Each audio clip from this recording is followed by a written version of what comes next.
How's it going, y'all? My name is Clark, and I'm feeling extra spooky today as the Halloween season approaches. About a year ago, I uploaded a video about some strange and weird Pokemon that I think about from time to time, and today I want to do something similar to that. It's been a bit of a trend over the years for Pokemon YouTubers to delve into the realm of creepy Pokemon, scary things in Pokemon.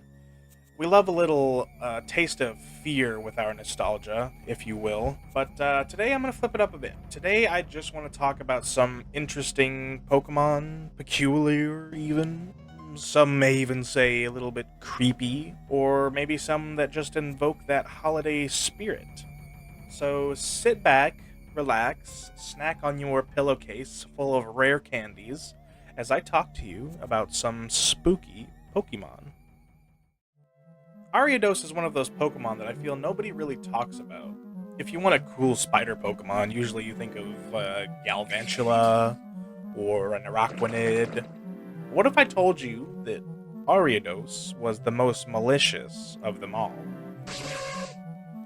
In Pokemon Diamond, Pearl, and Platinum, Ariados' Pokedex entry states, it attaches silk to its prey and sets it free.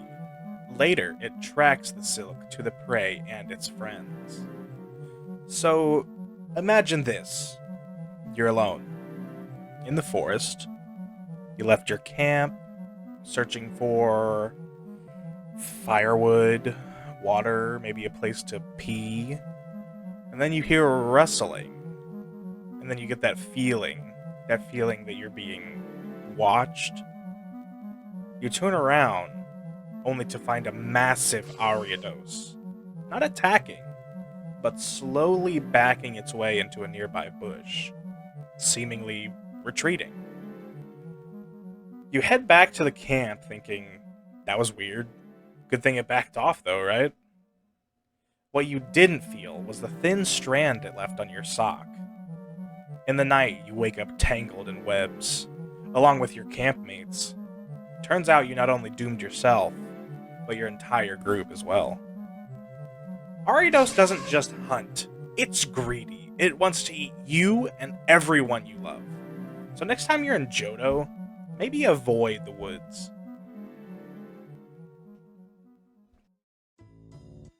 Pumpkaboo is one of the cutest darn Pokemon! And is easily the most festive when it comes to the Halloween season. Knowing moves like Trick, Trick or Treat, Trick Room, fucking tricks are for kids. It's a precious little fuck. It's a precious fuck. I'm struggling. It's a precious little pumpkin, ghost grass type. Pumpkaboo, like a decent amount of other less malicious ghost types, guides souls to the afterlife. Pumpkaboo also comes in all different sizes. Average-sized Pumpkaboo are inhabited by the souls of an average person. Small Pumpkaboo are inhabited by the souls of children, very small people. And the large Pumpkaboo prefer to carry adult souls. Seems pretty normal. However, there is another. The Pokedex entry for supersized Pumpkaboo states, and I quote, supersized Pumpkaboo are very partial to the spirits of people who were of similarly superior proportions. AKA, God damn! Shuppet is a super cute, simple, but effective design. Obviously based on that crappy costume you wore in middle school and then tripped over and fell in a puddle and cried for an hour because all your goddamn Mike and Ikes got wet. God damn it, Mom, why didn't you trim the blanket? It's also based on the Teru Teru Bozu dolls, traditionally hung to ward off the rain. They're these cute little rag dolls that sway underneath your awning like silent wind chimes.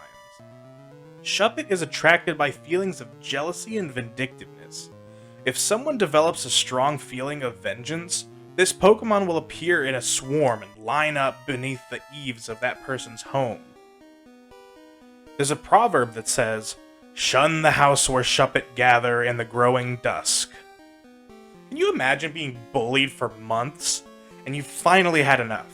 You're planning on finally standing up to your bully the next day, only to wake up and find out your house was egged last night, and the entire town is just side-eyeing you because those fucking Chuppets snitched on you? Insane. Pokemon. Drifloon is a very famous example of a creepy Pokédex entry. It is whispered that any child who mistakes Drifloon for a balloon and holds onto it could wind up missing. So yeah, watch it, kids. But however, if you go back to its Pearl Pokédex entry, it states, it tugs on the hands of children to steal them away. However, it ends up getting pulled around instead. Fucking let me go! If for some reason its body bursts, its soul spills out with a screaming sound. That's actually pretty fucking terrifying. Imagine you're just having a Pokemon battle and your Drifloon gets crunched or something really bad and it just fucking pops and starts shrieking on the ground like a banshee as it deflates right in front of you. That's fucking awful. Oh yeah, in Pokemon Sun, the Pokédex states, stories go that it grabs the hands of small children and drags them away to the afterlife.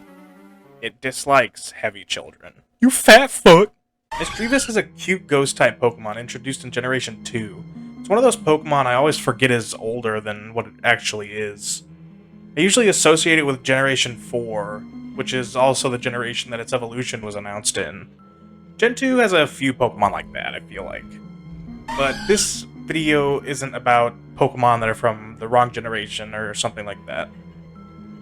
Wait a minute. That's a good idea. I might have to write that down. Hold on, where's I got a paper or something over here? Don't take my idea! It loves to bite and yank people's hair from behind without warning, just to see their shocked reactions. Oh, get your ass, give me that hair. Goddamn your shit. Goddamn it, you son of a bitch. Sometimes on a dark night, your shadow, thrown by a streetlight, will suddenly and startlingly overtake you.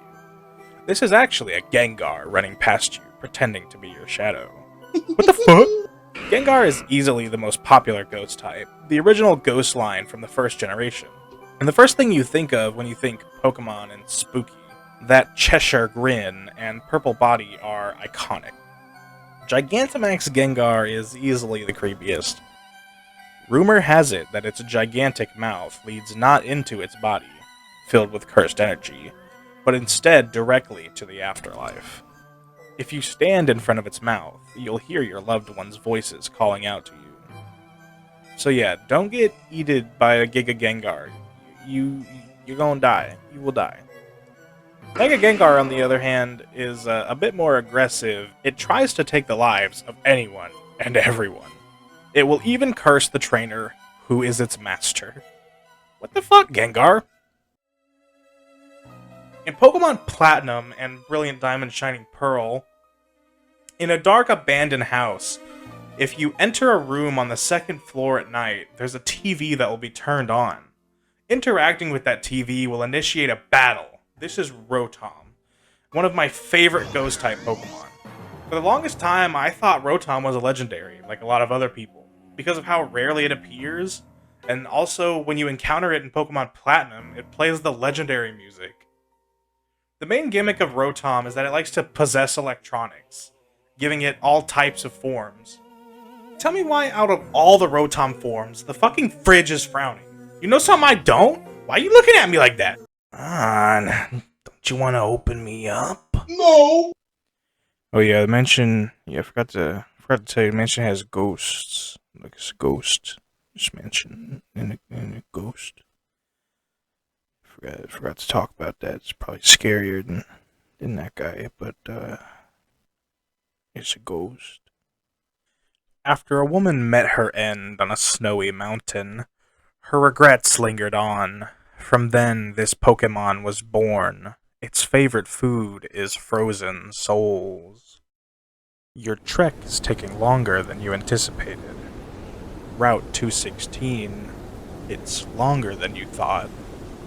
You should be at Snow Point by now, but you must have taken a wrong turn through all this thick snowfall. The sun is set, making it even harder for you to find your way. Fumbling through treacherous terrain, you can't help but notice a faint humming sound. almost like a woman, but something isn't right. The sound is always just behind you, yet every spin you make leads to nothing at all. By the final dismissive turn as you call yourself delusional, that's when you see it. A silhouette just barely in front of you, the size and shape of a woman, but her feet don't touch the ground. Frozen in place, but this has nothing to do with the temperature. You wonder, is this real? And the figure begins to lean closer and closer, almost as if to kiss you tenderly. It's only when the figure is close enough you finally make it out. Not a woman, but a Pokemon. It's too late. Instead of a kiss, it blows a frost breath against your face. Your body slowly solidifies in its terrified pose, forever immortalized in the Frostlat's hidden cove.